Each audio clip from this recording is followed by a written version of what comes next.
এরা ক্ষমতায় যাওয়ার আগে যতগুলো প্রতিশ্রুতি দেয়, ক্ষমতায় যাওয়ার পরে সর্বপ্রথম সেই প্রতিশ্রুতিগুলো ভঙ্গ করে, ঠিক কিনা?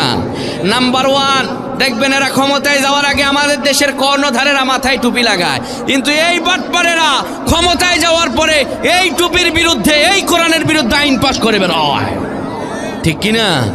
মনে হয় ভুল বলছি? বাস্তবিক কথা। এরা ক্ষমতায় যাওয়ার আগে বলে আপনাদেরকে ফ্যামিলি কার্ড দিব, আপনাদেরকে চাষাবাদ কার্ড দিব, কিন্তু দারিদ্র মোচন করার কোনো কথা নাই, কার্ড দিবে। আমাদের দেশে তো জন্ম নিবন্ধন আনতে গেলেই মোটা টাকা দেয়া লাগে, আর 2000 টাকার কার্ড আনতে গিয়ে তো মনে হয় 5000 টাকা দেয়া লাগবে, ঠিক কিনা?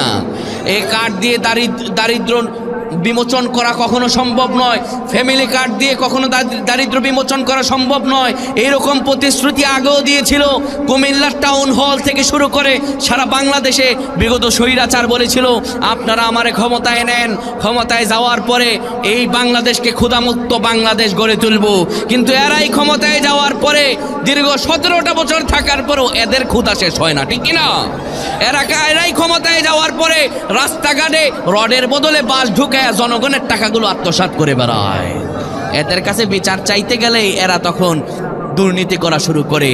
তাহলে এটাই বোঝা গেল দুর্নীতিবাজরা কখনো এই ধরনের গণতন্ত্র দিয়ে, কখনোই এই আব্রাহাম লিঙ্কনের তৈরি করা গণতন্ত্র দিয়ে ক্ষুধামুক্ত বাংলাদেশ গড়া সম্ভব নয়। ক্ষুধামুক্ত দারিদ্র্যমুক্ত বাংলাদেশ গড়তে হলে আল্লাহর কোরআনকে পার্লামেন্টে নেওয়া লাগবে, ঠিক কিনা মুসলমান? দারিদ্র্যমুক্ত বাংলাদেশ গড়তে হলে কোরআনকে পার্লামেন্টে পাঠানো লাগবে। আমি বলি আলেমদের হাতে বেশি না 10 বছর ক্ষমতা ছেড়ে দেন, এই বাংলাদেশ থেকে দারিদ্রতা আর ক্ষুধা বাপ করে পালাবে, বাংলাদেশে উন্নতশীল রাষ্ট্র হিসাবে গড়ে উঠবে, ঠিক কিনা? তাই আল্লাহর কোরআন যতদিন না যাবে এরা ডানেও খাবে, বামেও খাবে, টেবিলের উপরেও খাবে, নিচেও খাবে, ঠিক কিনা ভাইরা?